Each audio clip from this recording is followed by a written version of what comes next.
Yeah, it's funny, too, because these things happen in your day-to-day life. I'm in the barber shop, and the guy's a diehard Titans fan. I'm like, man, it's going to be a tough outing. Yo, what's up? It's Chris Simms. It's Chris Simms Unbuttoned, and you're right. Yeah, it's Sunday night. It's week 2 in the books, and my mofo, Devin McCourty's here. That's right, the dynamic duo. First thing we got to start off the show is with most people want to know why were you in a barbershop? That's where we'll start, okay? As soon as I heard the clip, I'm like, why are we playing back that I was in the barbershop? Yeah. All right, for everybody that wants to know, I got 2 boys. Okay. I take them to the barbershop. I haven't been to the barbershop in over a decade. Damn. Yeah, once I went bald, I learned how to do it and everything I do at home. But I told my boys, I'm not going to be the dad that gives you messed up haircuts. Oh, good. I'm going to sit in the barbershop for an hour with you every time you need a haircut. Because I respect their look. At some point, you got style, so I understand that. They're going to see nice, long, young ladies. They're going to need to go up to them and approach them. Right. Can't have them only texting on the phone. They got to be right. The hair's got to be good. All right, good. Because at Michael Gaines 8210 said, now, Devin, bro, what was you doing at the barbershop that day? I was wondering the same thing. I never really dove into it. But a good dad, because I grew up with a lot of kids where their dad cut their hair, and you were always like, man, that is horrible. Rough. What'd they do? Put a bowl on your head and he just trimmed around the edge? So you are a man of style, and that's cool that you do that with your kids. That's a good experience. We don't get that in white world, right? Yeah, we don't get that. Kirk Cousins told us you just pull up to the mall and get a haircut. Yeah, or I'd be like, Mom, can you call your salon and get me a haircut? I mean, that's the difference between Ebony and I. Exactly, right. But we're coming together in perfect harmony as always, all right? We're going to hit every game. We got Give Me the Headlines of reacting to the Falcons-Vikings game. And as people saw last week with our show, right, we got a few comments.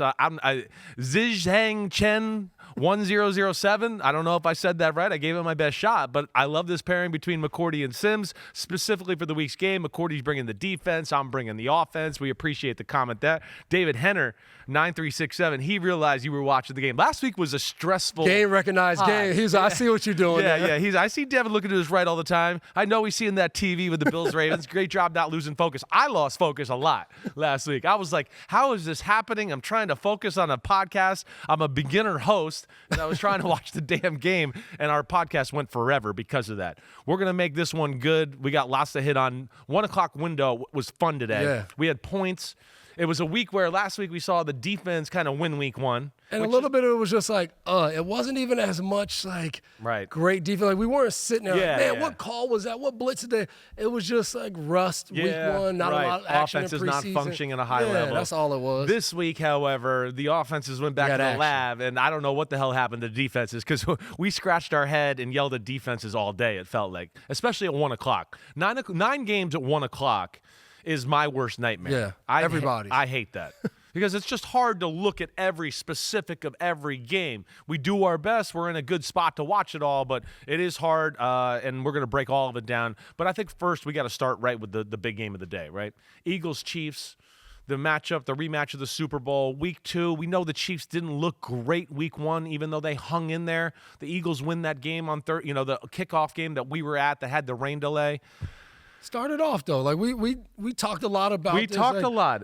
You're a former quarterback, offensive guy. When you watch the Chiefs' offense, like what's the first thought? I'm not impressed. I haven't been impressed for a while. Yeah. I mean, it's been a while. And again, I took a lot of flack for making Mahomes 4, and then I go to quarterback rankings, and trust me, that was one of the hardest things ever because he's literally one of the greatest of all time. I get that.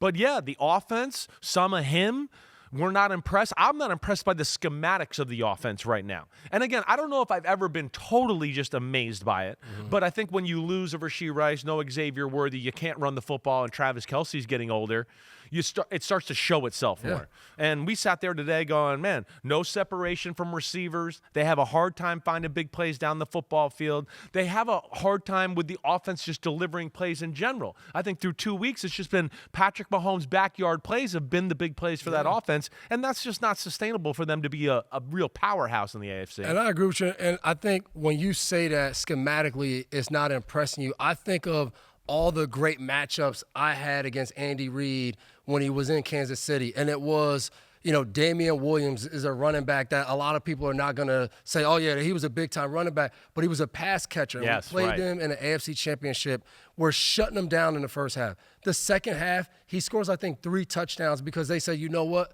We like our running back on their linebacker matchups. And I think that's Andy Reid's specialty. Right. How do I get, before it was Tyreek Hill, how do I get him in a position they can't jam him, they can't double him. Now he gets to run, this post corner or whatever, something gets to like do that. something. Right. Their problem right now is they don't really have the guys that I think Andy Reid can sit in there on a Monday night game plan around. and game plan and devise a scheme. Before it was, how do we get Travis Kelce on a corner and then use his size? How do we get him on a linebacker to use his quickness?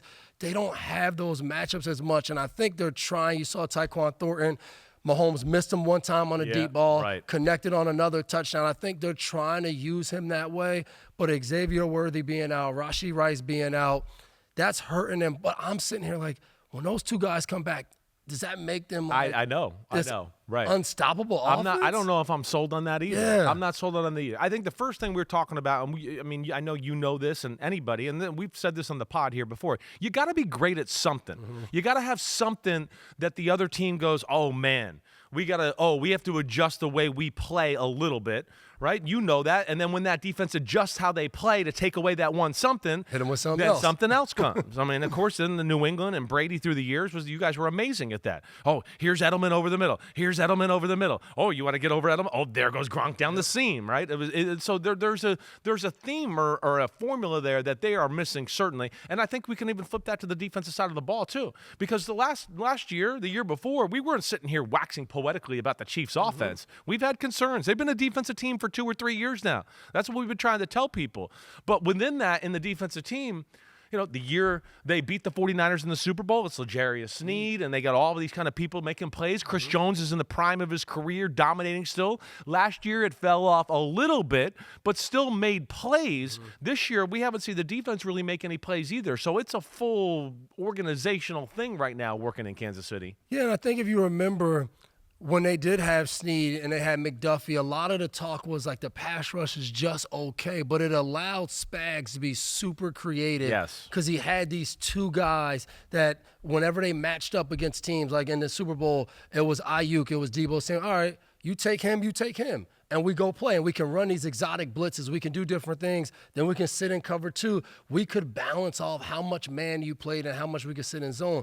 You lose Snead. Now you have McDuffie, who you like, but that next guy you're not completely sure about. And, we don't have this dominant pass rusher. Karlaftis is a good player. Yeah, right. He's a good rusher. I'm not saying no he's doubt bad, about it. I hear you. But, you're not like game plan and double them every play, every third down. When you turn on the game Thursday night and Micah Parsons is out there, that's a difference maker. Like, no matter who he rushes over, they don't have that. So it's going to be interesting where they find the answers, because I think we all believe that the Chiefs can find ways to win.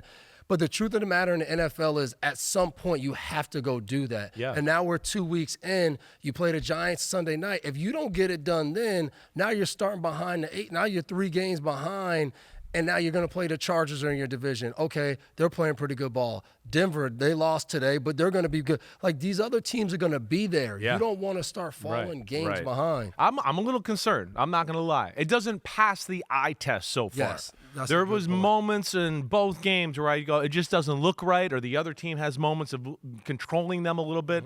That's where I worry about them. Like we said, I got to see some of these answers. I don't know what it's going to be. And, the other thing, too, that I know we hit on a lot during our Football Night in America show is Patrick Mahomes can't double the next running back in rushing yards 2 games in a row. I mean, double the next guy. I mean, today it was 65. I think the nearest running back had 31. Last week it was 57, and I think the nearest running back had like in the 20s somewhere. Yeah. That's not realistic. You're putting too much on Patrick Mahomes that way, and I think because of that too, sometimes he doesn't make some of the routine plays we're used to make because he's going, I got to do something. I got to make something happen. All right, on the flip side, I think you made the point of the night on our halftime show. You said it back in our room when we were kind of game planning what to do. But you said, feels like the Eagles have kind of stolen the Chiefs' thunder as far as we just know how to win and get it done in clutch time. And I thought that was awesome by you. Yeah, I mean, when we look at the first 2 games for the Eagles, I don't think anybody walks away saying, yeah, man, they played like the most talented team in the league. Even though we feel like they have the most talent, it doesn't feel like they've played to that level yet. But it's all of the little things that you do and the big moments or the right moments that it needs to be done. Kansas City's driving. They're about to go ahead.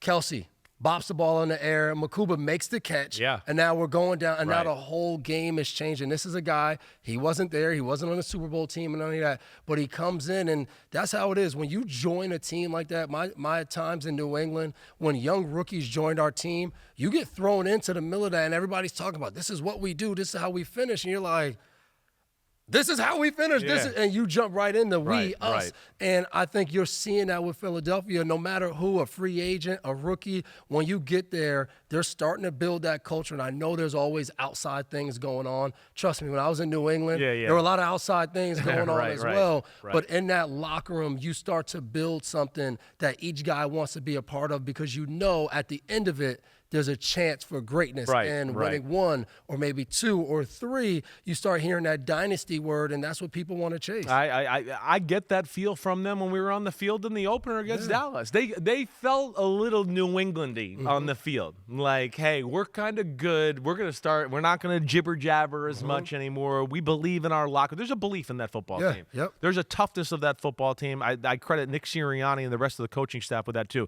Even saying all of that, right? Man, they frustrate me at times, the Eagles. I know they win the game. I get that. But I still sit here and just go, wait, we're too talented to only be throwing for 100 yards and Saquon Barkley 88 yards rushing the ball. Now, he had some moments, and they certainly controlled the line of scrimmage a little bit. But I guess what I get frustrated is they're capable of so much more. We know how much talent's on that offense. Sometimes they drive me crazy with how basic they are in their scheme. But either way, I know. I said it last year. So it's hard to argue with the results. It really is. They know who they are. They usually execute, like you said. And then when it comes down to big moments, they seem to be the team that makes the big plays right now, and the Chiefs have lost that magic, at least for right now. We'll see if they can regain it, but I feel like we're at a part here, and I had some people like during the week, like, what do you think of the Chiefs, right? And you know me, I've been Mr. like, I think Denver Broncos are going to win. And, well, they're not going to fall off already. I'm like, hey, last year was good, but, I mean, they were hanging on by a thread. I don't think the public sometimes, and I'm not trying to talk down to the homies or anybody like that, but, like, 3 years in the NFL is, hey, they won the Super Bowl 2 years ago, and then they won it last year. Like, you don't understand, 3 years is like a decade in the NFL for the normal human life. This is my third year out, and I think about how many new people are in different. My third year away from New England. Right. There's no one there that I played. Like, that's how fast it changes. There's nobody left in New England that won a Super Bowl. Like, the last Super Bowl was in the 2018 season. Like, everyone's gone. Crazy. 3 years, all like that, it happens fast. And for older players, as you get older, 3 years ago, you could have still been kind of in your prime. Exactly. Or playing at a high level. The point. Like, that's exactly all of that right. is real. Travis Kelce was the best tight end 3 years ago. That's Chris real. Jones was the best D tackle in football 3 years ago. That is not the case anymore. That's not. And we've seen Travis Kelce, again, as awesome as he is, first ballot Hall of Famer, 2 games have 2 major mistakes. Not getting off the ball against the Chargers, hurting Xavier Worthy. He manned up and took the blame for that. And then, of course, he's gonna take the blame for not catching that pass. It was tight. I get it. He's running a little slant route from the slot. I thought he was a little late to get his head around, and then he had his hands backwards. And the ball pops in the air. And that's where you want that ball to be thrown, though. If you're protecting him. You don't want it high. Exactly. You want it low. You got somebody like Makuba coming in. You got to catch it. You're going to be able to cradle, take the hit, ball in the end zone, right? So Super Bowl rematch. Maybe more entertaining than the Super Bowl because the Eagles absolutely whooped the shit out of the Chiefs in the Super Bowl. But either way, on this one, it's still the same outcome, and there's still the same concern, I think, of the Chiefs here in Week 3. We'll see next week. It's Sunday Night Football, Giants and the Chiefs, like Devin said. All right, late game heroics, game of the day, most fun game of the day. Defense, I don't know. It was optional at times. But the Cowboys defeating the Giants 40-37, overtime. I don't even know where to begin with this. I think first I'm going to start with the losing team in the fact that I thought, hey, we're hanging on by a thread with Russell Wilson. It's going to be Jackson Dart soon. We might see Jackson Dart start Week 3 for Sunday Night Football, and that's going to be a fun storyline. Well, that got squashed because Russell Wilson, set records today as far as throwing the ball down the field. Looked as good as I've seen Russell Wilson look in a long, long time. Malik Neighbors, Right, they protected pretty well as the game went on. That was a big right. part of it. Hey, again, they wanted to stop the run. I know, but damn, it's going to be bombs away then if that's the case, because that if that's what they're opting for when they lose Micah Parsons, I don't know if that's the right way to go there. But the Giants 500 yards of total offense. I mean, that's insane. The Giants, I don't even know when the last time they've done that to a team. I mean, again, I'm a Giant fan. I'm a historian too. I don't remember the Giants having an offensive explosion like this. Now, on the flip side, I think the disappointing is I expected more from the Giants D. I really did. I was just shocked with how many plays they let up throughout the day. And Dallas, that's one thing I'll give Dak Prescott and company is they don't back down. They keep going. They're used to that Dallas pressure. We're the Cowboys, and they just kept going. He kept firing, and he made a lot of big plays late in the football game. Yeah, you speak about the Giants defense. The thing that sticks out to me right away, you look at the box score. Yeah. Even if you didn't watch any of the game, and you see Paulson Adebo has 13 tackles and Drew Phillips has 11 tackles. That's right away, I don't like that. And then Okerke's in there, and then the fourth guy is Deonte Banks. Like, I don't want my coverage guys leading my team in tackles. And I think right now for the Giants, they got after Dak a little bit. They got pressure. Yeah, they did. But it seems like we either get the sack and we cause some disruption from our pass rush, or we give up yards. Yeah. And I think that is something that I thought that was the case last year with the Giants. And I was a little worried coming into this season that would be the same thing. And I think they have to figure out how can they use their scheme to fit more on what they have as a team. So I think right now with the Giants, it's kind of boom or bust. But how can we maybe keep everything in front of us, let the pass rush get there, and then let's be aggressive once the ball is in the air. Maybe interceptions. I'm interested to break them down a little bit because, even today, just watching a little bit, as good as they are up front, like you're explaining, I felt like it was a lot of five-man pressures too. Yeah. Yep. And they shouldn't have to do that. Puts a lot of pressure on your secondary when you do with that. Brian Burns, Thibodeau, Abdul Carter, Dexter Lawrence, they should not have to go five. And anybody knows, I don't love the five-man rush a whole lot. It's got its places, but it's here and there. It's hard to live in it. It's hard to live in it. There's just too many holes in the back end. And quarterbacks and offensive linemen have gotten too good at figuring out how to protect with a five-man rush to where it doesn't just mean you're always going to win every one-on-one matchup. That's what the defensive coaches always say. One of our guys will win one of those matchups. Well, you don't. Well, you don't have Micah Parsons and any superstars right now. Nobody's winning those kind of matchups there. I'm worried about Dallas's defense, though. I mean, that was atrocious. Down the end. I did expect more from that group there. I mean, Matt Eberflus going there, who I respect and I've always liked what he's done on the defensive side of the ball. But like we talked about, no pass rush. And then on top of that, DBs sitting flat-footed, looking in the backfield, and just letting Neighbors or Wan'Dale Robinson run by them on the regular all day long. Man, I'm looking at the next-gen stats. It says the Cowboys only played 2 snaps of man coverage. So when you get the ball thrown over your head and you're in zone, like I don't even somebody's know that responsibility is to stay deep. So again, I'm right with you, and sometimes it's hard to have like strong reactions on plays when we don't always get to see the all 22 and trying to see what the coverage is. But it felt like there was a few times the Cowboys are in cover 3 where you got your corner deep, a free safety, and your other corner. And the only thing you're not going to let the guy do is run by you outside. Yeah, right. And it felt like Diggs gave up 2 of them and Elam gave up 1. And Elam's was inexcusable because it's towards the end of the game where the only thing you can't do is let the ball over your head. So I'm sitting there, if I'm Eberflus and we sit here all week, I'll say all training camp, and we install these defenses, every time you install a defense, everybody has one main job. Maybe the defensive end, hey, in this defense, you got to set the edge. We need you on the edge. Hey, linebacker, you got to run down in the A-gap. Hey, free safety, you got to be the deep guy in the middle. In cover 3 to 2 corners, don't let anybody outside you or by you. And to watch that and to be broken down like that multiple times, and what I always look at is when a secondary gives up a play like that, who turns to who to start talking? Yeah, right. Because if it's a miscommunication, Sure. I might turn to you like, hey, I thought you were going to be there. Yeah. a bunch of those times, like, they kind of looked at each other and Like, nobody they said didn't seem to- anything. I And it was like, agree. we all know, Right. you know you were supposed to be back there, Yeah. and you blew the coverage. Right. And for Diggs, he can't play like that for this defense. With no Micah Parsons, they're counting on him to be the guy. And Micah Parsons said it, and going into Thursday night game, he said, I've always played with an all-pro corner. Yeah. You do the math on that. Yeah. I'm getting there. These guys are holding on and staying still because the ball's coming out fast. Yeah. And guess what, Dallas? He's not there no more. Yeah, he's not there anymore. They're going to have to change and no how they Deron play. Bland in the lineup, too, so that hurts. Kyrie Elam, like you said, has been disappointing. Giants found ways. One of the things I said to you before the game, I went, can the Giants throw the ball or call a play for anybody other than Malik Neighbors, right? Well, they proved me wrong on that one today. We don't have to, they Chris. Were spreading it out today. They went to Neighbors, but we had Wandale. We had a few plays from Darius Slayton that were good. Giants can't run the ball really. Ton of penalties in this football game. Yeah. Both teams sloppy that way.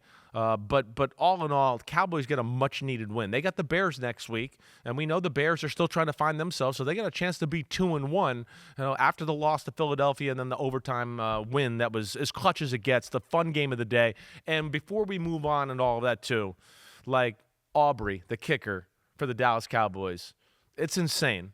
I mean, we just have some kickers right now in football where we just go, you get around midfield, like they're going to knock it in. And we were saying that. And I think one of the plays of the day was overtime, late overtime.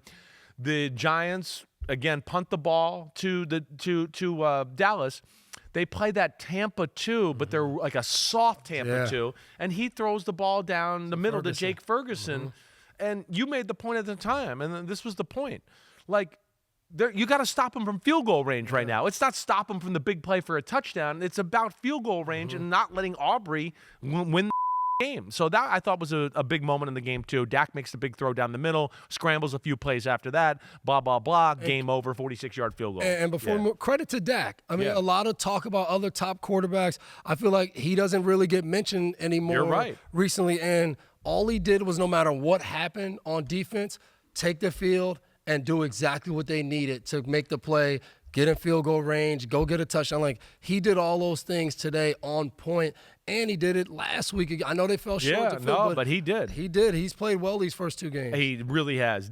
Looking like the old Dak. The thing I love about Dak is he could sit in the pocket, be fearless, and push the ball down the field. That's what I like about him. And no running game really to speak of, too, until maybe later in the game where Giants were so worried about stopping the pass. Javonte Williams hit a few runs and got it going that way. Good job, Dallas Cowboys. Dak Prescott, seriously, what you just said, you're right. Dak Prescott's been phenomenal. And I wondered about him. He was one of the guys I got on a little bit, and the Cowboys going, you're paying him to be the best player in football, and he ain't been that the last 2 years. So he's not that yet, but still, it was a damn good game. We know that. All right, another crazy game. The Battle of the Cats, the Bengals, the Jaguars. One of the crazier games of the day. First thing is Joe Burrow. Joe Burrow hurting his big toe, his left big toe, has turf toe. A lot of people go, turf toe, what is it? What's the big deal? Your toe, can't you play? I think that's the thought. I mean, we had people at NBC here talking today. Like, what's it got to do? Well, here's a little, like, what it is. Your turf toe is that big toe, the joint basically gets stretched out or put in a position to where the ligaments around that and the joint get hurt. And it's not that easy to heal because, again, when you walk, your leg, your toes bend, and it never gets a chance to really rest or do that. And then what happens, too, and I've told people this even today, Deion Sanders' career was ruined by turf toe. This is no, like, small thing here. And that's where Joe Burrow's going to have to figure out whether he wants to get surgery or if he wants to tough it out. I think ultimately he's going to get surgery, and we're hearing already that they're expecting maybe him to be gone for 3 months, and that means he won't be back till December at some point, and Jake Browning's going to hold down the fort. Either way, the point is the Jaguars should have won the game today. They blew the game. They made so many mistakes, it's unbelievable. Early on in the football game, they controlled it. They probably should have been up multiple points, had the ball 7-0, had the ball in good field position, in field goal range. He throws an interception, trying to throw it to Travis Hunter on the left side of the end zone, right? That was one moment that let it down. Let me just run through a few other moments that let them down as well. Of course, I didn't like the end of the game decision with the 4th and 5. I to me, kicked the field goal there, go up by 6 points. Jake Browning was not like feeling ultra confident about himself. And people will go, wait, they scored a touchdown anyways. What are you talking about? There's more pressure on you when you think you have to score a touchdown rather than, I think I only need a field goal. Oh, we got in field goal range. I'm good now. We're good. Now we can go in and score. There's no pressure on us now. That's where I think the human element, having that instinct, I thought Liam Cohen missed that opportunity right there. I would have taken the points. That's the way I play. But either way, I thought Jacksonville outplayed Cincinnati today, blew it. But credit to the Bengals and Jake Browning for hanging in there and making some plays. Yeah, I agree with you 100% on All right. Jacksonville didn't capitalize on the mistakes in the game. Like, exactly. I hate seeing teams throw interceptions in the end zone. Right. You just taking points off the board because we're so close. The field goal is going to be good. Where I disagree is even if we don't like going for it on 4th down, we go out there, we got to execute the play. So does Brian Thomas Jr., is he going to definitely get the first down? Gotcha. Maybe not, but if I'm going to go for it on 4th down and I say, hey, I'm going to put the ball in my best player's hands on offense, he's got to catch the ball. Yeah. Because I think there's a chance Brian Thomas, I think he catches it and he sees where he's at. Right. And he dives forward and he gets the first down. And then we're saying, man, Liam Cohen, that's ballsy, man. But you went for it, and now you're establishing the culture or what your team's going to be about. So, again, I'm not in practice with them. That's a Liam Cohen decision to know that your guys are ready to take that step and go for it on 4th down. I think we watched the Detroit Lions and Dan Campbell. Right. Even when they don't get it, I think that whole team is all behind him. I don't know if they're at that point from a confidence level standpoint to say, hey, let's go do this. I don't know if they're there. Maybe he's trying to establish that. Right. Yeah. And the other part is what I didn't like coaching-wise is I don't like how they're using Travis Hunter. I was one of the people who said I don't see it advantageous to him or the team of him going and playing both sides. I think it was 42 or 40-something snaps on offense and 38, 39 snaps on defense. Right. And what did you get really from either side of the ball? You didn't get anything. Nothing. Right. And in the end of the game, to me, where communication has to be at its ultimate, has to be at its peak. Right. I think the 4th and 2 play, is he wrong? I'm not 100% sure, but somebody's wrong because the ball's thrown in the flat on 4th and 2 to the quarterback's right, the defensive left. Every team knows defensive left with a right-handed quarterback on 3rd and short or 4th and that's the number one target. They're going to attack that area. So for that to be wide open, either he's supposed to be in the flat or the linebacker's supposed to be in the flat. Maybe they would have knew that in Friday's practice or Friday's meeting if he would have been in there. Right. So that's what we all said we were worried about with him coming and trying to play on offense and defense. Yes, you can do both in the game, but in the meeting rooms, you can't be in 2 places at once. No. And I that was my thing. I think you're going to lack communication because I've seen it. Like I had Edelman out there on defense with us, and he stepped up. He made plays. Communication was hard when he was out there. We couldn't use all our terminology. We could only use the terminology we went over with him. And when things start happening fast, at the end of the game, we've already made some adjustments within the game. It's hard to keep everybody up to speed if they're not in that same huddle with you every time you leave the field. Yeah, I hear you. And I'm gonna we watched the play many times at 4th and 2. All right. Travis Hunter got screwed a few plays later by getting the pass interference. I did not agree with that call. I thought he covered it well. I thought he made a nice play. I thought he looked back at the ball and located it. Right. He got unlucky. He got screwed over by the offensive refereeing of the NFL there. But on that 4th and 2 that you're mentioning and talking about there, I have a hard time believing it's not him. They ran like a blitz zone 3. I think they still rushed 4, but they blitzed and then still dropped some guys. It was Trayvon Walker. I don't think they were expecting him to get to the flat. Yeah. Right? If not, then it's a bad call. Exactly. Right. And I don't think they would do that to where it seemed like, he went with the slant inside, took the cheese, almost like he forgot and like, wait, I'm not in cover 3. Am I in man-to-man or cover 3? And for a second he thought he was in man-to-man and he went inside and then let the flat leverage him to the outside.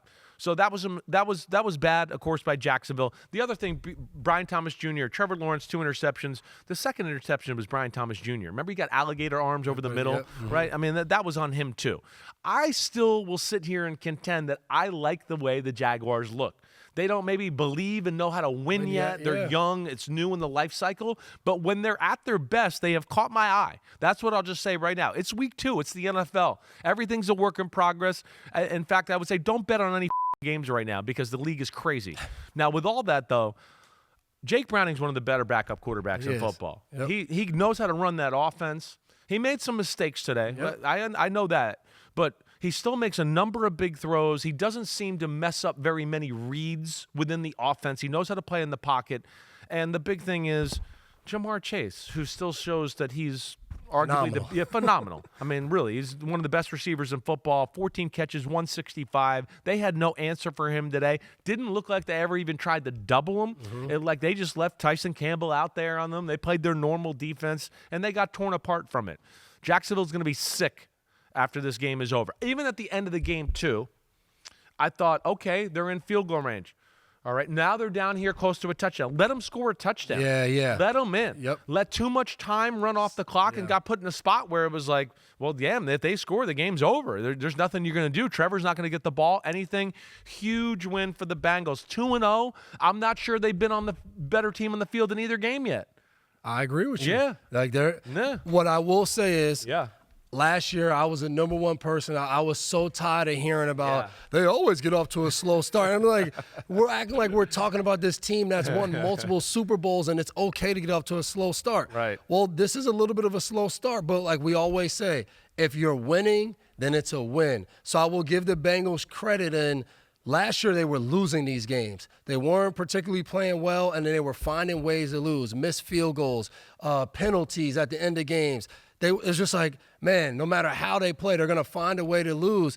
This year so far in these 2 games, you said it, they got outplayed probably in both games, but they found a way to win. That helps build confidence as you continue to try to get better. Now, again, how you handle Joe Burrow, that's a different situation. I hear you, and I you know me, I like them, and but I'm still not sold they found a way to win, or if the other 2 teams found a way to lose. Right? That's what I'm not sure about, and we'll see. We're gonna have to evaluate it as we go farther. Either way, the Bengals coming up here, Vikings, Broncos, Lions, Packers, Steelers. Those are your next 5 games. Damn. And their defense does not look good, as we've seen, right? We know they got to get turnovers. Minnesota's got issues on offense, so it's a winnable game. But it's not going to be easy for Jake Browning playing the Vikings in Minnesota with that damn defense. And as we sit here, as always, Atlanta's going to win this one 22-6. So you're not going to have any interruptions of this exciting game tonight. All right, it's not like last week with the Bills-Ravens. Atlanta just slowly beat the shit out of the Falcons, and that was that in that football game. Another great game for the day. Offensive fireworks throughout. Colts beating the Broncos. I like the Broncos going into this football game, but respect to the Colts, respect to everything with the Colts right now. You know I like Shane Steichen. Danny Dimes is crapping all over the bad narratives that are around him. I mean, I don't know what you want to say. One of the most explosive passing offenses in football right now is wait for it. It's Daniel Jones and the Indianapolis fucking Colts, right? So I'm amazed by that. That is amazing. Let alone are they tearing you up early in the game with the pass game, and then Jonathan Taylor in the run game. I mean, their offense has looked good. And again, Denver's defense, we know it's talented, but they had answers for it all day. I will contend, as always, Shane Steichen is one of the best game planners in the sport. And like all the good game planners out there, too, he knows how to call plays like we talked a little last week. He calls them in the right order. But, man, I mean, it's big run. Tyler Warren's in space. There goes white boy Alec Pierce down the field. There's Josh Downs. Oh, yeah, we didn't even get the ball much to Michael Pittman Jr. today, even though he's our best receiver. So, incredible win by them. With all that, the Broncos missing a chip shot field goal late in the football game could have made this a lot harder and would have forced the Colts to have to, score a touchdown late in the game. And it was a 42-yarder, right? Doink off the right upright. Indoors, too. Yeah, always important to know. You said it. You said it at the time. I go, man, they missed like a 40-something yard field goal. And you were like, well, I mean, that's a gimme in today's NFL. Yeah. Like indoors. I remember playing. Like that was a big part of like when you play football, all the players respect how hard it is to run on the field and kick a field goal. Yeah, like that is, But when we go inside, Yeah. you get paid to do a job. You got to make the field goals. Like we're trying to press and we want you kicking from 60 like Aubrey once we get indoors. So you got to make that field goal. What I think Denver they got to look in the mirror. This is supposed to be this defense that is supposed to come out and just jump on people and let them play a certain style. And I would say they gave Cam Ward some troubles in week 1, had 6 sacks. Yeah, that's expected, that one. But even that game, it was like it wasn't like a stretch. And I know Bo Nix turned the ball over, but it wasn't like it wasn't the way. And then today, I think everyone watched Daniel Jones last week and was like, all right, guys, hold on. Yeah, okay. Miami's really bad. Like, this is not – now you go out there and you play against this Denver defense, and it wasn't like, hey, a couple plays here and there.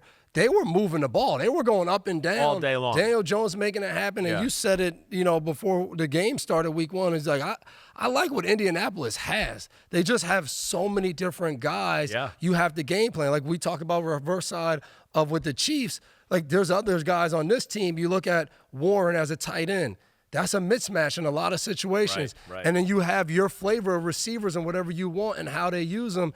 And then you have a stud running back, Jonathan Taylor, in the backfield. So I think a lot of love goes to Indy, and I think Lou Anarumo and what he's doing defensively. Definitely. Like, this is still new. This defense and him working together, I think they're going to keep getting better and better as a defense. So maybe Houston doesn't have this AFC South wrapped up the way I think people thought coming into the season. Everybody's like, oh, it doesn't matter. Indy, they're going to have Daniel Jones, like that.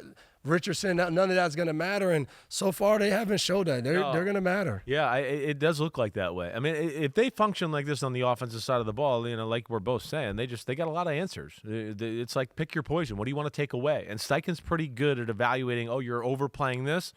The one thing, and I haven't watched the Broncos on film last week. I'm interested to watch this week. Sometimes I do get the sense that for as talented as they are, they're maybe over-aggressive on the defensive side of the ball.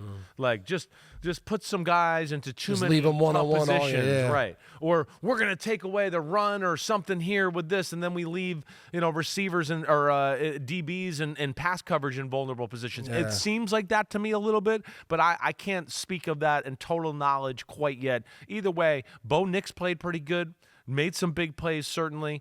It was there for the win. It was. They could have won this today. And really one of the big plays of the game too was Cam Bynum's interception. Yeah. They were. That was another time the Broncos were driving and felt like they were about to kind of take control of the game. I don't know if that was at 28-20. It was somewhere there in the second half. Bo Nix did look good today, but no Cortland Sutton really popped out. Nope. Right? Lou Anarumo, the guy was Troy Franklin. Yeah, Franklin had them, He was the day. Yep. And other than that, in the pass game, a lot of different guys, but nobody with impressive stats. Nobody over 24 yards other than Franklin, except for Marvin Mims.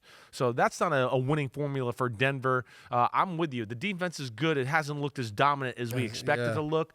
And Bo Nix was a lot better this week than last week. Tough win. Indianapolis Colts pull it off, 29-28, and one of our many exciting games in the 1 p.m. window. All right, we're going to take a little break. After that, we're going to see how Devin's beloved Patriots did down in Miami. Let's go, Pats. He's emotionally invested all the time in Squish that one. the fish. I always know if I got a question of how the Patriots game's going, Devin, what's going on? He's all over it. We'll let you know what happened right after the break.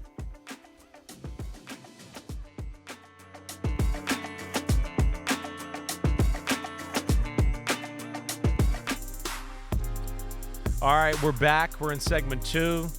A little segment we like to call Road Warriors. All right. Talk about them. Let's talk about them. Warriors. We're not going to talk about your defense a whole lot yet. All right. We're not going to go there. Early on, it felt like you guys were about to blow Miami out of the water. Like, it was just like, man, Miami's dysfunctional. Mike McDaniel's going to get fired after this game. Like, what the hell's going on? They're in trouble. 12, right off the bat. I mean, it's down the field, 10-play, 68-yard drive. Drake May looks good. You're rolling off some runs. 8-yard touchdown pass. Then comes Kayshon Boutte in the second drive. They go right down the field. Nice 12-0. touchdown catch over Jack Jones. Yeah, Boutte looks good. He right? does. He does. He looks like he's the go-to guy in that offense right now. But after that came the questions of the Pats D. And, I mean, I know I said to you at one point, I go, I guess the Pats D, I just thought the secondary was better. And you kind of look at me and you go, yeah, I don't know about the Pats D in general. Yeah. Yeah. They need Christian Gonzalez back in that defense. Badly. It's a little like Gonzalez got hurt the end of July, and he hasn't practiced since with a hamstring. So I know some people believe he's coming back soon, but usually, you don't usually come back off a hamstring the first day you practice. It's usually like, hey, we're going to put you out there in the beginning of practice. Then we're going to build it up. So I don't know how far out he is. I don't know when they should expect him that he's going to be the savior. But I think the thing for me with their defense was when you go back and watch the film week 1, Landry had 2.5 sacks. He had a good day, but a lot of it was 5-man pressures. Yeah. It was 5 down, them running games, doing different things, right, and scoring and doing a good job in the front. But they gave up almost 300 yards to Geno Smith because it left the secondary in a tough situation. So I wondered how they were going to come in here and play Miami, because I think there's a certain way you play the Dolphins. No question. And we saw it last week. We've seen Vrabel do it before when he was with the Tennessee Titans. And it seemed like early on they had that, and then it felt like the middle of the field opened up. Achane had a catch where he comes out of the backfield, runs like a little diagonal route, and then, an angle route, comes back inside, and you're like, all right, whoa, there's no one there. Yeah, he runs for like 20 yards for a touchdown. Then Waddle gets and we off. started to see Waddle down the middle. Then Hill had his first game over 100 yards. Right. So right. that worried me a little bit, because I'm like, man, when you play a team and there's a certain way to play them, you can't go into that game and then walk away from it and say, man, we gave up the middle of the field against the Miami Dolphins. That's alarming to me, that if they have to play in a 5-man rush now, credit to them at the end of the game, 4-man rush, they got to 2 and made it hard. But that's the end of the game in Miami. Can you do that week after week or early in the game where you don't have to put so much pressure on that secondary? Yeah, the pass rush, I guess I was expecting more. Yeah, and they've had to add extra people there. I'm a little surprised. Milton Williams got his 2 sacks today. That's good. And at the end of the game, he showed up. He showed up to win the football game for them there, but it did not seem like it was consistent throughout the day from the Patriots defense in general. Drake May looked good. Yep. I thought Drake May looked a lot sharper this week than last week. And that's what I told people. Listen, he's a second-year quarterback who had to play in a whole different system last year. Exactly right. Like he's been working with Josh since April. This is all new, but I think it's evident the Patriots need to play football a certain way. It can't be Drake May throwing the ball 42 times like last week. They got Ramondre going. They were able to make some plays that he didn't have to do a lot. Antonio Gibson returns a kick for a touchdown. Like, they're going to have to do those little things and not put everything on Drake May in that offense, I think, to start and then let him get better. Jason Garrett talked about that a little bit with Kevin O'Connell and J.J. McCarthy. Right. You got to be able to build and progress towards something. I don't think they have the weaponry at the receiver position yet to just go, hey, we could throw it 42 times and throw for 380 and just come out. We got all these mismatched. Right? I don't think they're there yet. I do like the O-line. I thought they were patient with the run game, like you said. I think that was the big thing today. Either way, they win the football game 33-27. The Dolphins, who we thought were teetering and gonna, just fall apart here. Tua did make some plays today. Yep. He certainly did. He didn't look as jittery in the pocket. He made some nice throws, like you said, down the middle of the field, which was surprising. They let him open that way. He had over 300 yards today. He had over 300 yards. They got it going. They got their playmakers the ball. We saw Achane in space. We saw Hill. You said it, Waddle, all of that. But there still feels like there's something missing with their football team. And you talk to anybody in the NFL, that's kind of been the feeling about Miami all training camp. There's been a lot of rumors that way. I don't know where it's going to go for them. But either way, it hasn't looked good. They can't run the ball, right? And if they play a team that, can rush the passer and all of that, rush the passer, take away the middle of the field, I don't know what their answer is going to be going forward. So, I'm not feeling it for the Dolphins. The Patriots, like you talked about, are early in this process still. I do believe in Vrabel that he'll get the defense right. Mm-hmm. I also believe that, like you talked about with Drake May, to me, that's the big thing. I've been in that Josh McDaniels offense where I was in one offense and then I got to Denver with Josh McDaniels when he took the head coaching job and I was like, wait, what? You call this what? You call this what? I've never been in an offense that this is called. Wait, there's numbers, but it's in the pass protection? I've been in some offenses where the numbers were the pass and the routes, but like Well, hold on a second. The numbers are part of the formation calls? 0 flood, 1 out slot, all those things. It's like learning hieroglyphics when you get into this New England offense for a quarterback. And I'm sure he's going through that. It's not easy to do, but they're coming along the right way. Yeah. Good win for the Patriots. And Miami's going to have to do soul searching. I think coming off week 1 where you said players only meeting, and then at the end of the game today, and Mike McDaniel and Tua talked about not being on the same page, not knowing what personnel's in the game, miscommunication between coaches and players, players and coaches. I just think leaving a game that way, there's going to be another players-only meeting. There might be a coaches-only meeting, too, at this point. I don't even know why they say that stuff. I agree with you. That, to me, is what I don't understand. You're literally just, you're making your own deathbed in that one. Yep. I don't get that. And I'm just amazed, too, that we've heard this talk, not being on the same page, whatever, for as long as these guys have been together here. Yeah. I mean, this is year 4 of this marriage, right? Like, why? Yeah, why are you not? I'm just shocked that it's not on the same page. All right, let's go to Pittsburgh, Pennsylvania. Seahawks defeat the Steelers 31-17. Seahawks outscored Pittsburgh 24-3 in the second half. This Pittsburgh defense is not good. Yeah. And I'm not sitting here going, oh, I think it's definitely going to be better. I don't know. There's nothing to look at. I have faith in Tomlin and that group there. But this is 2 weeks in a row where we've seen the Jets, the Seahawks kind of do whatever they want, and especially in the run game. I think that's the concerning thing. And the homies, I'll tell you, I was a little concerned about it in the preseason a little bit, how they looked. It's continued here through the regular season. But either way, Mike McDonald, Sam Darnold, and crew, they go into Pittsburgh, get their first win of the year. That was a big win for them. They look good today. Sam had moments. Kenneth Walker looked awesome. Mm-hmm. And that Seahawks defense is sneaky, underrated good, right? And we both felt that way coming into the season about how good that Seahawks defense could be. Today they played without Witherspoon. Like, he's a key guy. He's their best corner, played without him. And they still went out there and played good defense. And what I like about them is last year – you get a new head coach, and now McDonald comes in there, and you're like, okay, we got to play this new defense. They were bad in the beginning of the year. Yeah. Like, it was a struggle. Right. By the end of the year, they were playing in the manner and style he wanted them to play. Now you just pick up where you left off. So I thought that was really good. And I thought Seattle's another team. Last week, they didn't play the game on their own terms. No doubt. They didn't get to run the ball. It just wasn't the style that they want to play. Yeah. San Francisco did a good job taking away those things. Today, it was different. Right. You said it. Kenneth Walker gets running. He gets downhill. Now it opens things up. Smith and Jigba made plays down the field. They found Kupp a couple times. Like, they were able to spread the ball. Like, you have to do that. So a credit to them. But Pittsburgh's defense, one of my guys that's still playing, we were talking in a group chat, and he was like, I really don't worry about Pittsburgh's defense. I think they'll figure it out. And I said, it makes me think back to being in meeting rooms with Belichick and playing against teams that had good defensive lines. And he would say, we just need to make sure we get the guys on the line. Yeah. So if that means holding on to the double another second longer before you work up to the backer, don't worry. Like, that backer is going to be there. Right. And the thought of it is, it's not a knock as much on the backer.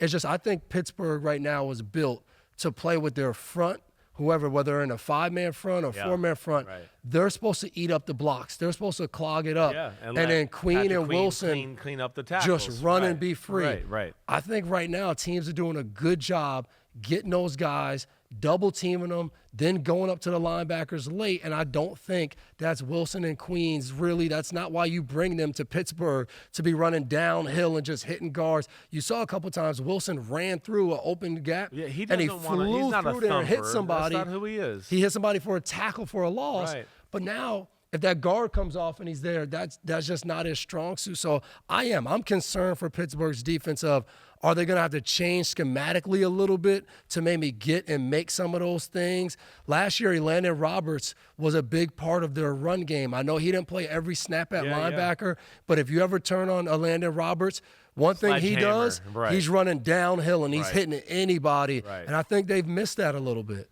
Keanu Benton, Cam Hayward, Duron Harmon, T.J. Watt, Herbig or Highsmith, you would think with those names I just mentioned, you wouldn't be able to get to the second level, and those guys could clean up the trash how like they're you're built. talking about. Exactly. And right now, no, you're right. And Seattle looked like a different football team. Seattle, it was bad last week. They had to play Clint Kubiak, who came from San Francisco, had to play all these guys that were like, oh, wait, we know the rules of your team and all that. But either way, Pittsburgh allowed 30-plus points in both games this year. Last year, they only got that twice. The whole year. So here we are in week 2. They've already done it. It didn't look good. And I thought, yes, the encouraging thing, I think you brought it up already, Jackson Smith and Jigga, we need another option. Cooper Kupp being involved today in the offense was big. Darnold, I thought, made a number of on-point, good-looking throws. He was really efficient and explosive with his arm today. And, man, Kenneth Walker, for my money, when he gets a hole and can go, I think he's one of the more fun running backs in all of football. He can run you over. He can break your ankles. He can do that. The Steelers don't look like the Steelers right now. That's the big thing. We see no run game. We see no defense. Special team up, which they're usually good in that department. And then Aaron Rodgers is 41. He's like, did I sign up to get my ass beat? I mean, is that what I'm going to do? Just get crushed back here? Going to have to carry the squad? That is not the recipe for success in Pittsburgh. They can't 33 times. Aaron Rodgers, I think the perfect world for Pittsburgh right now would be Aaron Rodgers could be 20 for 25, and they have a 100-yard rusher or two guys that are contributing that way. But right now, nowhere near close to that. I'm intrigued by Seattle because I think we both love the defense, and if the offense can come along, I go, ooh, there's some things there to like. That's to me the interesting thing about the NFL. You've already brought up the Colts.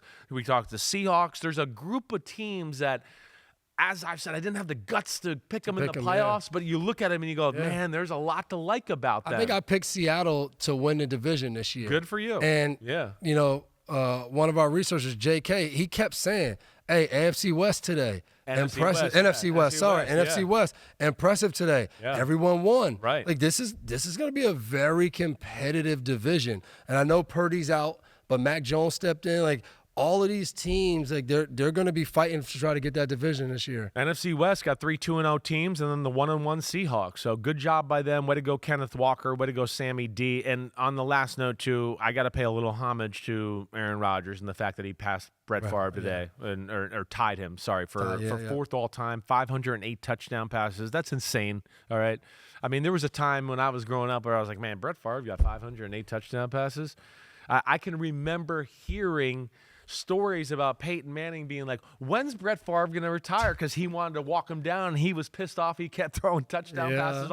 I was going, man, no one's going to ever catch Brett Favre. And then That's Peyton crazy. catches him, and then Tom smokes him by. But either way, Aaron Rodgers, we know, is one of the greatest of all time. So congratulations to him with that. I'm sure that means something to him to feel like I won up Brett a little bit, right? The next one will mean more. Yeah. Got to pass him. It definitely will.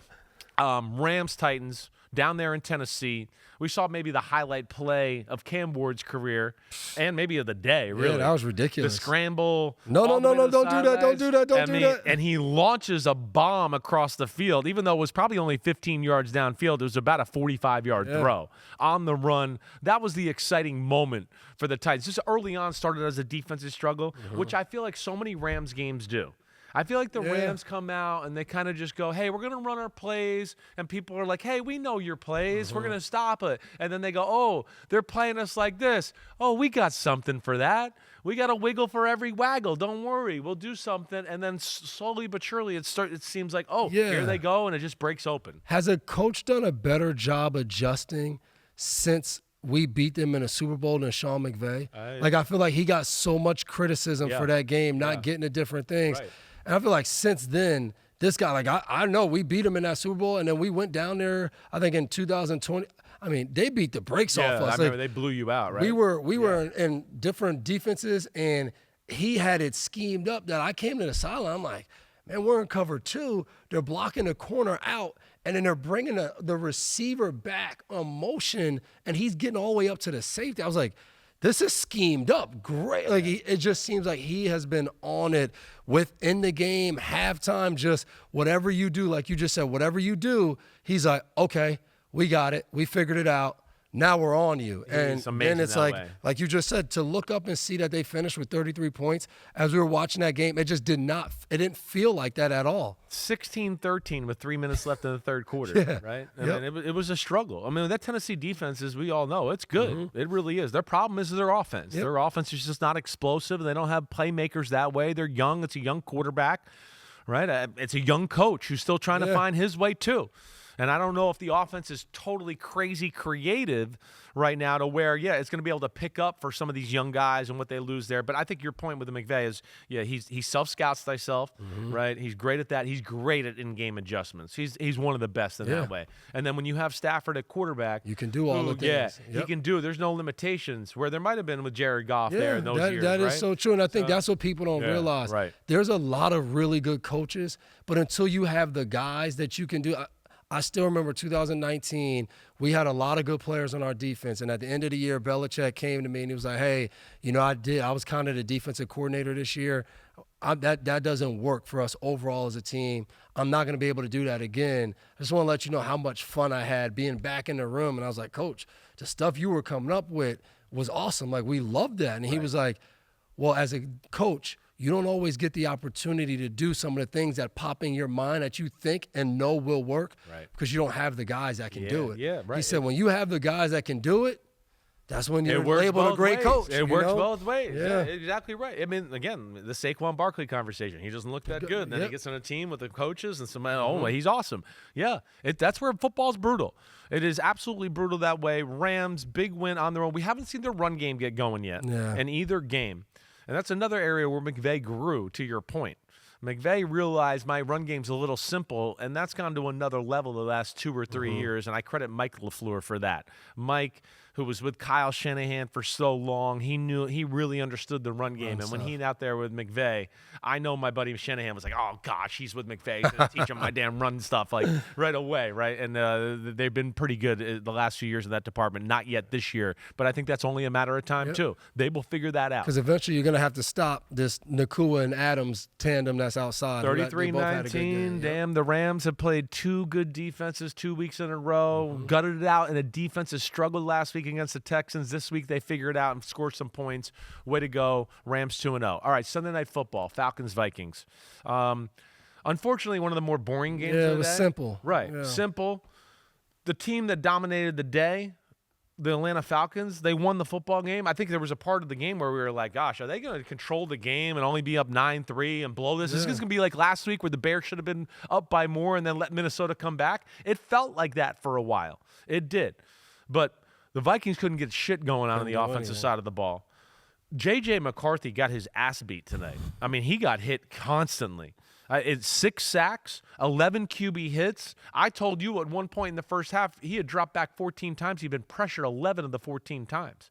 That's ridiculous. We sat here watching this big screen we got here going, not only were they getting beat physically, schematically, it was like, what are they doing? Yeah. They weren't passing things off. We saw the right tackle, Brian O'Neill, who's a great player, not block people off the edge. I mean, really sloppy night by the Minnesota offense. Falcons gutted it out. They needed this one. It's a big win for them on the road. Michael Penix didn't have a big night, but Texas fight. Bijan Robinson. Oh, my goodness. He's dynamic. What? Dynamic. Yeah. And I think this was a learning lesson for J.J. McCarthy, right? You play a Monday night game, so now automatically you're going into a short week. But then in that short week, you have a baby. I know. It's a lot going on for that young man. And he'll learn how to deal with all that stuff and get it done. But I'm sure for him, he's probably a little happy that all of this is done.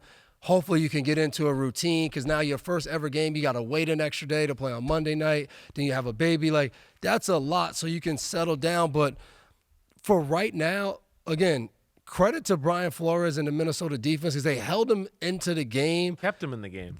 Atlanta was 1 of 5 in the red zone, and that was the difference. Like, this game, they could have had 40 to 50 points. Definitely. Because they were living in the red zone throughout the game.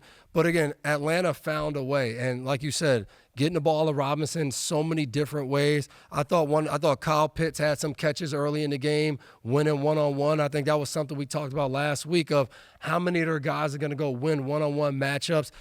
Didn't look pretty for them as well. So, but I think for these young quarterbacks, it's hard. Like for Michael Penix Jr., we talked about it going into the game. Right. You got a Brian Flores defense. It's different looks. They pressured him a little bit and got to him. So a good win for Atlanta, I think, especially coming off a game that I'm sure they felt like they let slip last week to Tampa, a divisional opponent. So a big win for them in prime time. Definitely. Two things jump out. One, they're two rookies. Their D's good. Yeah, Atlanta's yeah. D's fast and good. We saw Javon Walker pop tonight. I mean, he looked good. And he's a guy, you know me. I self-south myself. I called myself out. I didn't love him coming out. I thought he was a little overrated. But, shit, he showed me a few things tonight.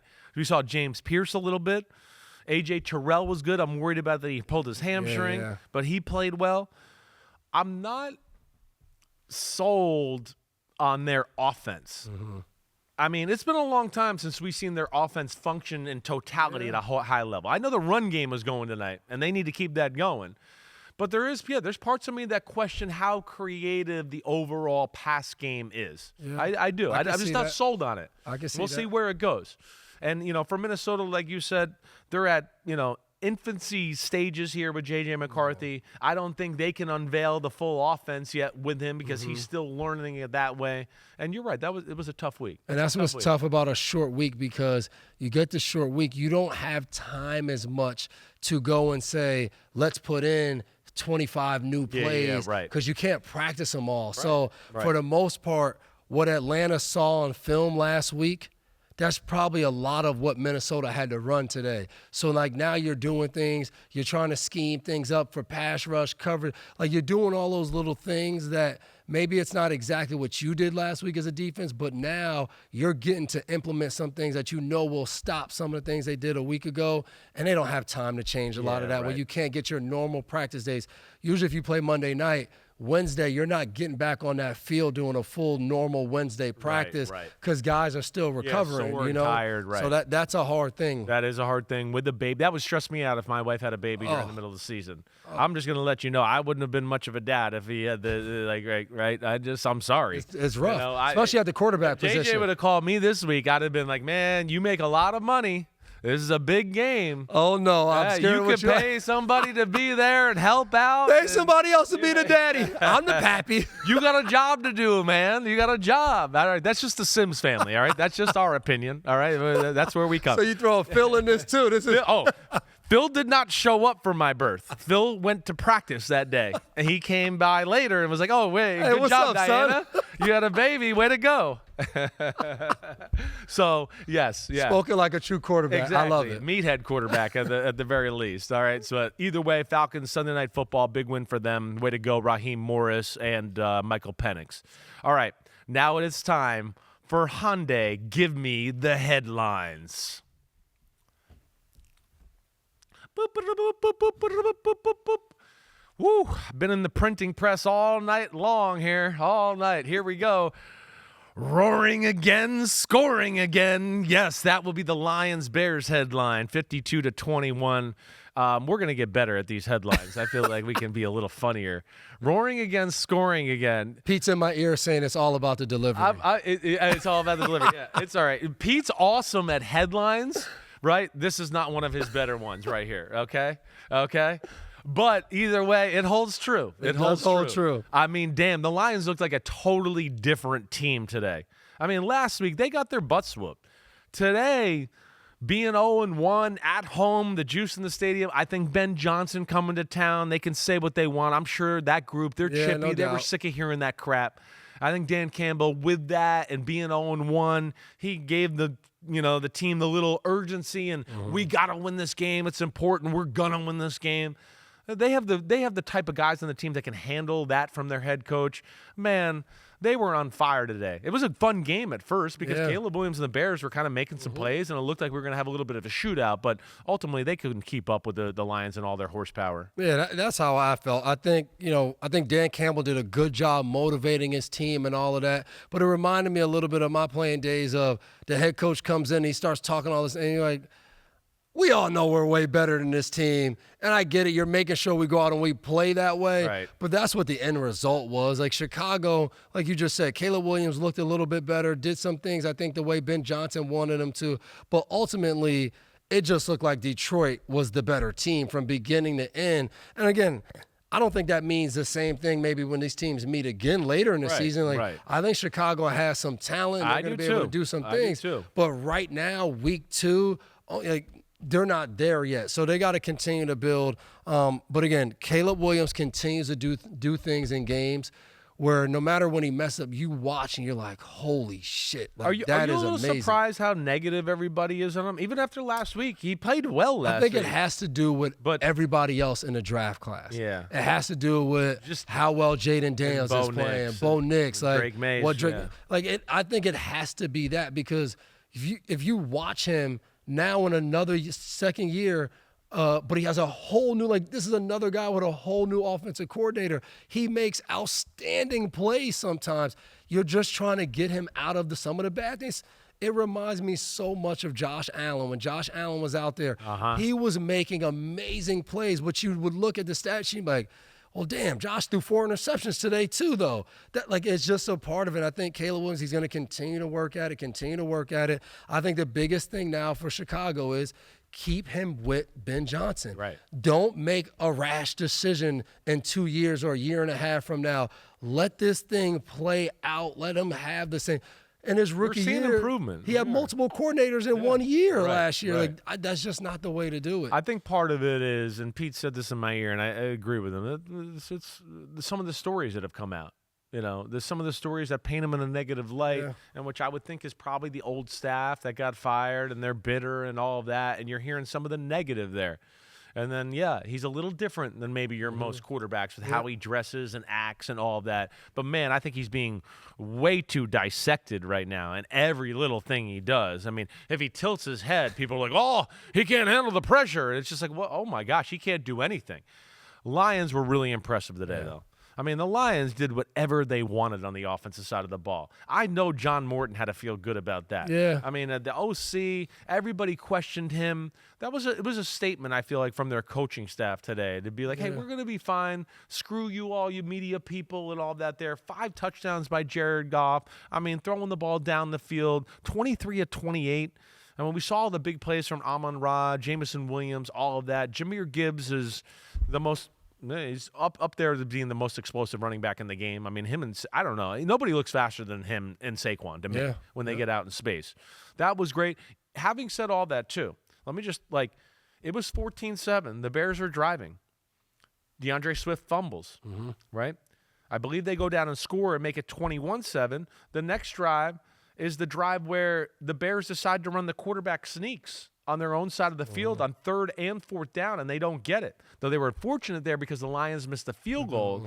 But still the Bears working some things out. The momentum of it and them being a young team, getting used to Ben Johnson. Ben Johnson made his mistakes last week. The team, they're coming along. But I'm with you in that Caleb Williams makes me say, wow.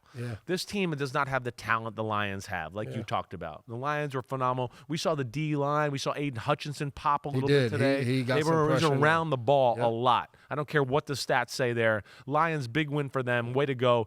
511 yards of offense when Ben Johnson comes back into town. Yeah, they can sleep good tonight. So does that mean that Packers defense is just maybe that's the biggest takeaway from this after watching the Packers defense play against Washington? Maybe it wasn't as much about Detroit and their coordinators of, man, the Packers defense might really just be legit when we talk about how much they struggled in week 1. I think that the Packers, just to my eye, have looked like the best team in football. I mean, that's what I would say. They look their defense good. Is big and fast, and I love their offense. Their old school offense. We didn't even mean to go here, but we're just going to hit it real quick. I mean, they're old school. They want to run the ball, and when they drop back, they're like, we're going for 30. We're going for 20. Who wants it? It's old school. It's like my dad's era. This is how it was. They didn't throw it 45 times a game. They were like, we're going to throw it 25. We're going to be 17 to 25 for 305. Yeah. Every throw we throw is going to be a 25-yard completion, right? And that's where I like watching them as an old school quarterback type of guy. But I think, your point there is right for sure. All right, that one, put it in the books. We're selling that headline right there for $20 there we go. on the streets. All right, there we go. All right, the next one, we got the Ravens defeating the Browns 41-7. Be more block party. You ever been to a Be More block party? Nope. Yeah, me either. Nope. I filmed my first rap video tonight, though. People are going to see that on TikTok later today. Next thing you know, they got to put our faces on the block, like on the wire or something. Oh, yeah, right. Baltimore. Something like that. That'll fit us, Yeah, no. I mean, I've been to Baltimore a few times, but I've never been to a Be More block party. There we go. No.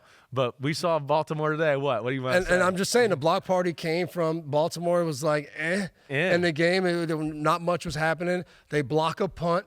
Felt like that really got them going. Definitely. Ended up throwing a touchdown after that. And next thing you know, it was like off to the races. Now let's treat the Browns like the Browns. Yeah. And they pulled away and beat them. But early in the game, I mean, it was. That Browns defense is a pain. They were playing tough. Like, there was no Derrick Henry really in this game. You didn't hear much. And we were both, like, you said it, but I was thinking about the same thing. Like, is there a Grant Delpit and Derrick Henry meet up somewhere in this game? And I'm like, I don't think so. Like, you just couldn't get anything going with Henry on the ground. The Ravens got down there a few times and had to settle for field goals.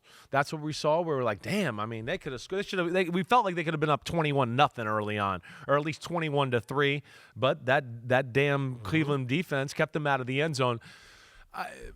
It's pick your poison with the Ravens. It's pick your poison. This is why he's arguably the best quarterback in football right now.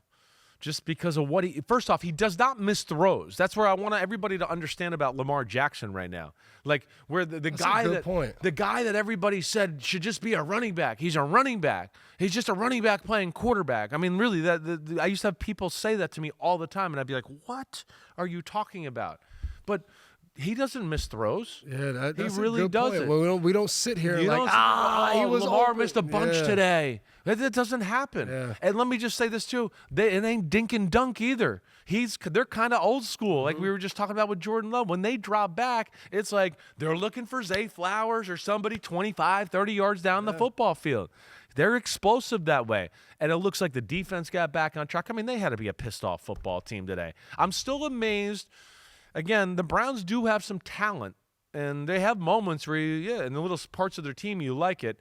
The backbreaker was the Joe Flacco interception. I'm not sure exactly what the score was there at that point, but the game was like still competitive, right? I mean, I think we were at 13-3. I think it was 13-3. Joe Flacco scrambles out to the right side and just goes, I'm going to throw it. And there's two guys there. And Nate Wiggins gets it, returns it down to, the 4-yard line? 5-yard line? Should have scored. 4-2 went to forever there at the end of that run, all right? But either way, they get in the end zone 20-3, and that kind of felt like checkmate there, right? And that was the Be More block party right there that I'll never be a part of probably, but I'm down to come. Let me come. I can party. You don't even know what you're messing with. You can get invited to the cookout. I think I could. Right. I mean, I usually the cookout is a barbecue. Come on.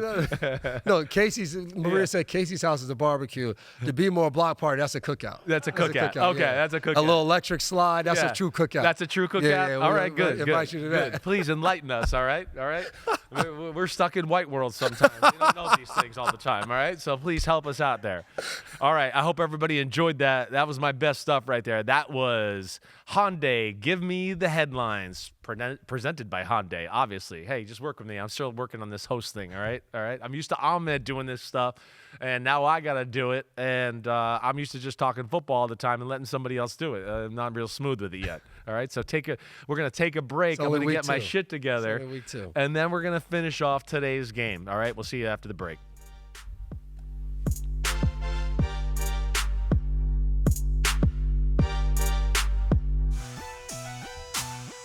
Oh, yeah, we're back. Final segment. Just so you guys know, it is almost midnight on Sunday night, all right? So it's freaking late. I am half delirious, but I'm still going on adrenaline, just flying high. I mean, I like that. I mean, what other choice do I got? It's pedal to the metal or don't do this job. I don't know. And the next game we're about to hit, like the fan base of the Jets, they know how this feels. Like, they got their biggest win last week, and it was a moral victory.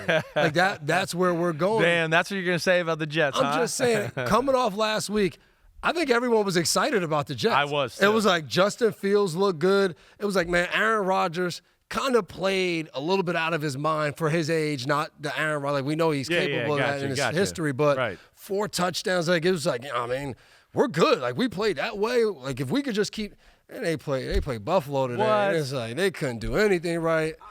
I thought they'd be able to run on Buffalo. That's what I thought, That's what I especially when was- Ed Oliver was out too. I was really surprised by that.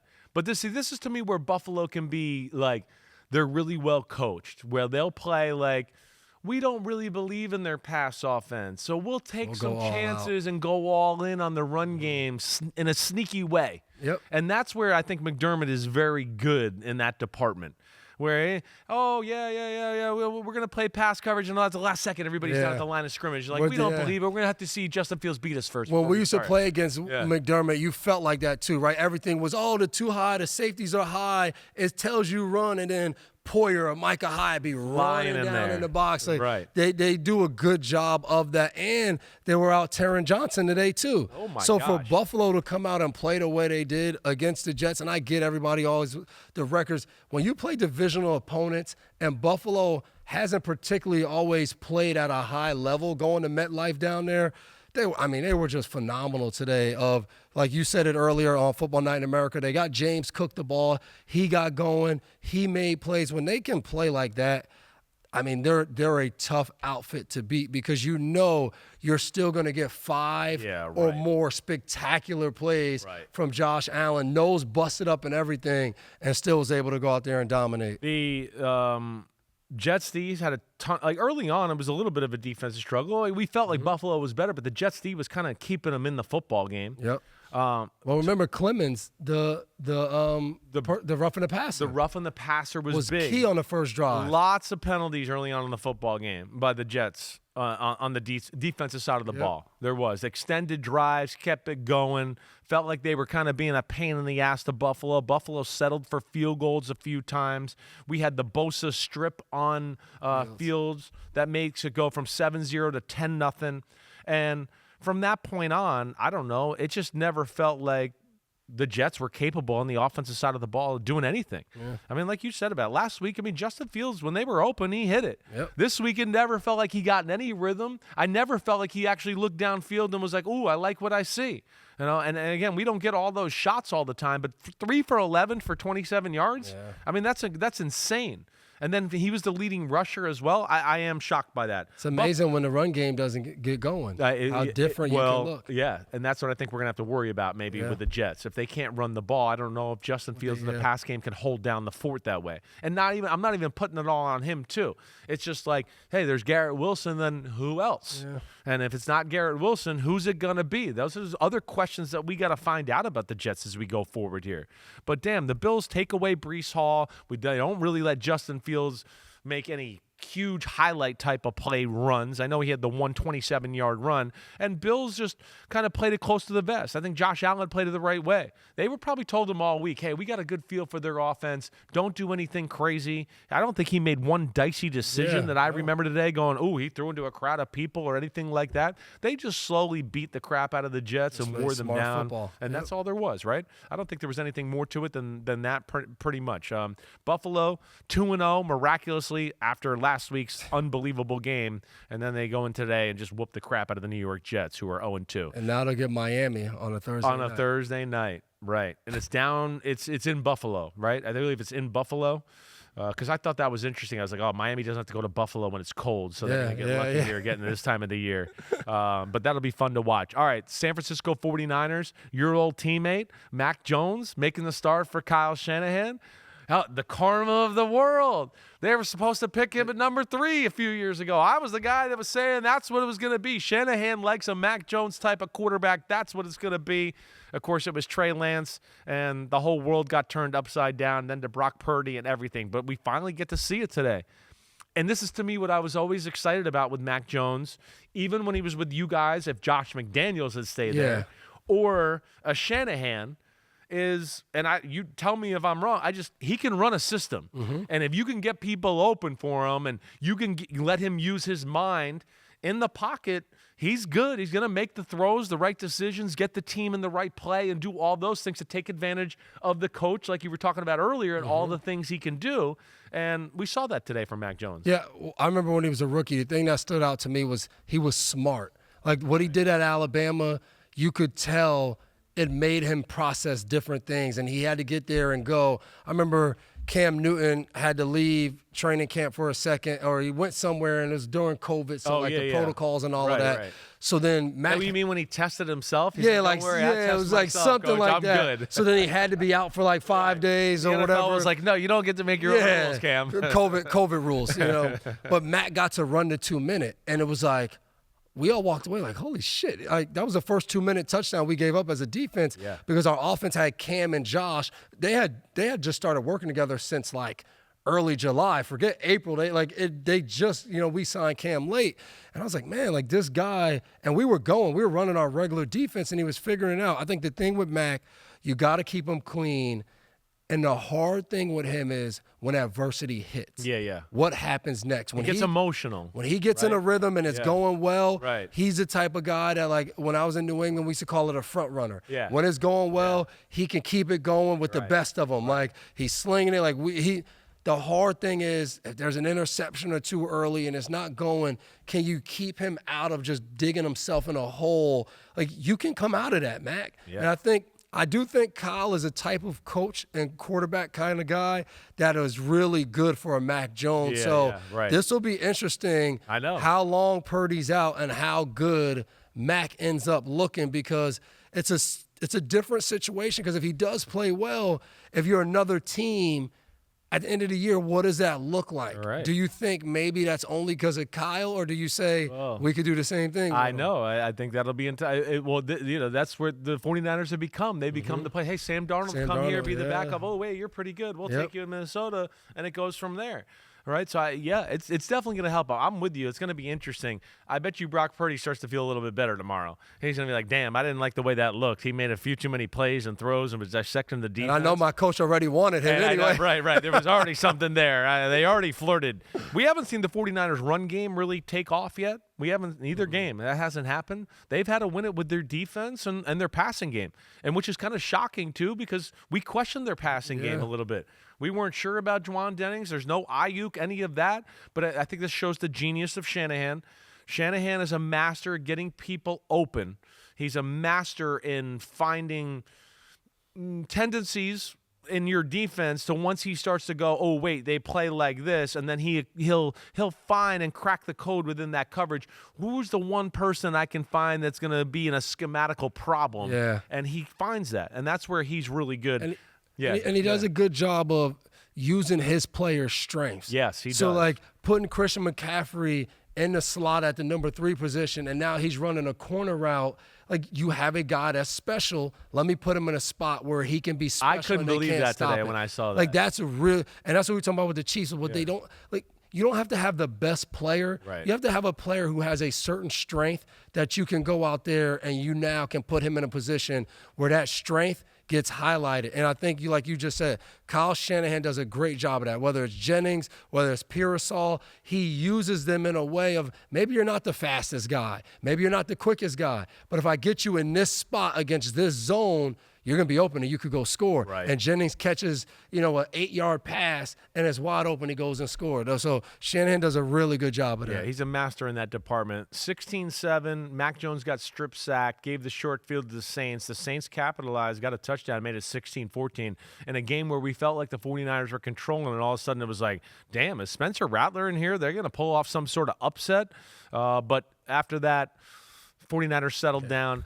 For the Saints, as I think viewed in most people's eyes as one of the worst teams in football, they do have some playmakers. Yeah. You look at Jawan Johnson, Olave, Rashid Shaheed, Alvin Kamara, right? I mean, I always look up and go, damn, they do got them. I can't forget about that. I don't know if they got enough Jimmies and Joes on the defensive side of the ball to make plays that way. I think that's the problem we're seeing.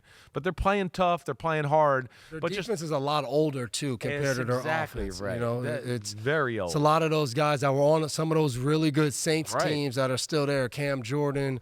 They still have some guys. Demario Davis, DeMario. Right.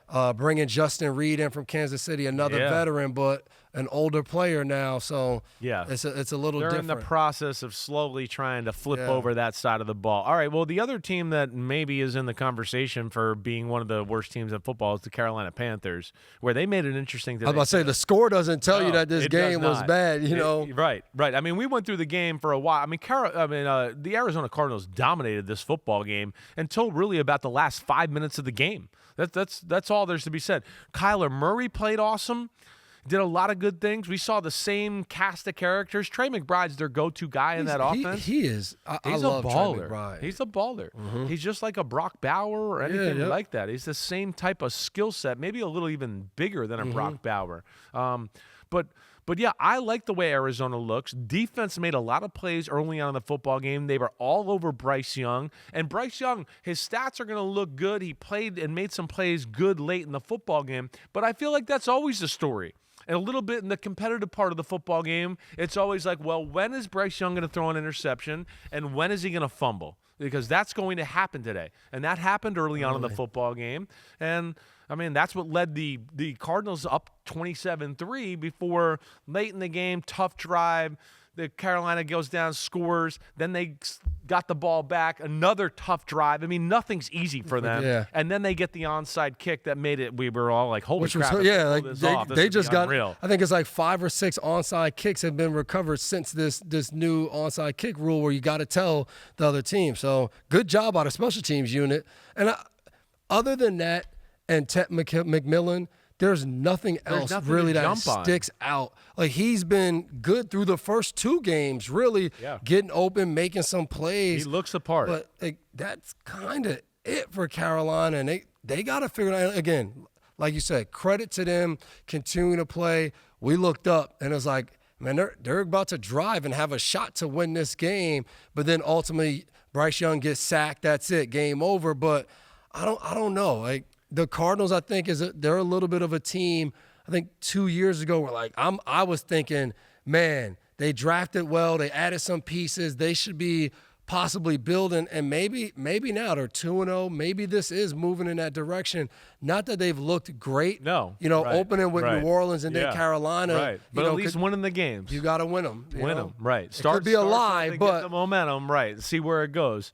I do. They got some pieces to be a pain in the ass. I think that we saw Calais Campbell get the sack late in the football game to close it out. I'm totally in agreement with you with the Carolina Panthers. And if Bryce Young has to throw the ball 55 times, they're not going to win. No doubt. Their best thing I thought was going to be running the ball with their offensive line. And this is 2 games in a row where they have not been able to do jack diddly squat in that department. And they invested in that offensive line. There are some players there. Yeah. I mean, they were dominant last year. Either way, Arizona, big year for them. They're 2-0. Yeah, it's year 3 for that whole organization. Yeah. So this is the year they got to put up or shut up, or at least be competitive and be in the playoff conversation in December. Looks like they might be able to pull that off. All right. We did it. We didn't hit all games, but trust me, I'm going to be back tomorrow. I'm going to hit on the Thursday game. There's a little leftover pod that I'll do after Pro Football Talk tomorrow. So you know where to find us. Subscribe, rate, review. Monday leftover pods, I'm going to hit on Packers Commanders Thursday Night Football. A few other crazy thoughts that just come to my head through the weekend that I'm going to hit on a little bit. And then that'll be it. And then back with Wednesday pod with Connor Rogers, and then Thursday with Florio. But Florio. But you know where to find us. He could be Florio. Florio or Flores, as Lamar Jackson called him. You know, Mike Flores. But, hey, I hope everybody enjoyed it. Keep sending in the questions. Me, Devin, get at us. Let us know what you want to hear, what questions you got for us. Devin will break it down. He's Mr. Defense. I'm Mr. Offense. Bad day for defenses in general. Bad day. Thanks, dude. Come hang with me in the barbershop. Appreciate it. You know what? I am going to come hang with you. I got a barbershop type of haircut, so they can do that. They can do that. I am. I'm going to come over to Jersey and hang out. I'm back home. I will. I know. I'm not too good for my home. And Devin's going to wear a cool T-shirt every week, he says. This Blockbuster, right? He's showing his age right here when he used to go rent videotapes at VHSs. Blockbuster. All right, everybody, be good. Enjoy the doubleheader of Monday Night Football. Peace out. We'll see you on Tuesday.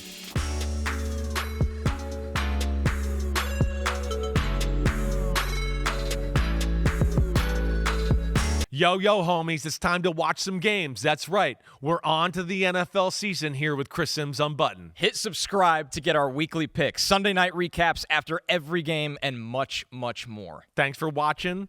Peace out, homies. Remember, subscribe. Peace out.